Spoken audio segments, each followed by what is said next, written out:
Here are the top features of the 2023 HomePod. Welcome everybody, it is Andrew here from AppleInsider, and let's walk through the top new features of the 2023 full-size HomePod. Starting out with number 1 on the list, the U1 chip. Apple uses the U1 chip to find the position of something in 3D space, and for HomePod, it's used for handoff. As you bring your phone closer, you'll feel vibrations start to get stronger before it'll nearly like pop and transfer the audio from your phone to your HomePod. If you move your phone away, bring it back again, it'll do the same thing in reverse. Number 2, the S7 SoC. The Apple original HomePod used Apple's A8 processor, which was from the iPhone 6.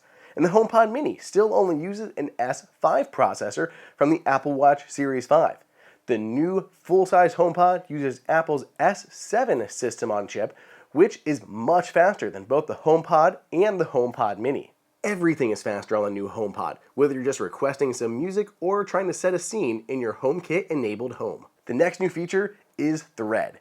Thread is a new wireless connectivity standard, and there's a bunch of different accessories from motion sensors to light switches to smart plugs to environmental sensors to contact sensors that all use Thread, and it creates a mesh network throughout your home. And your HomePod is able to act as a Thread border router, which not only extends your mesh network, but bridges your Thread network to your home's network. Number 4, improved Find My support. Apple delivered this new feature in HomePod software 16.3 for the full-size HomePod and HomePod Mini. Let's go ahead and try out one of the new features where you can actually ask HomePod where any of your friends and family are that are sharing their location with you inside of the Find My app. Where's Faith? Faith O'Hara is right around here. Do this with anyone else that's sharing with the Find My app. I could check for my mom, my friends, or anyone else. Then let's talk about the swappable power cables. Apple did not really have a removable power cable with the first generation HomePod. It just couldn't be removed easily.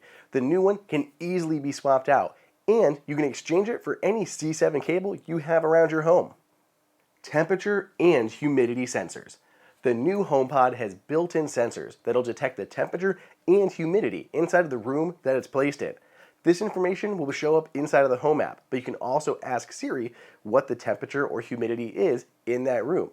If you use HomeKit accessories, you can create automations with this, such as turning on a ceiling fan or closing the blinds if it gets too hot, or turning on a dehumidifier if the humidity rises to an untenable level. Finally, number 7. You can use the new HomePod as a stereo pair with your Apple TV.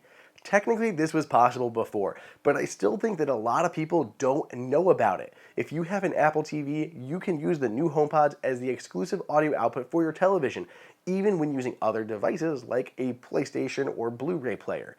Plus, when they're set up as a stereo pair for your Apple TV, you can use Dolby Atmos spatial audio, so you can hear things coming above you, behind you, beside you, all just with a pair of big HomePods. So that's it. Those are the top 7 new features on the updated HomePod.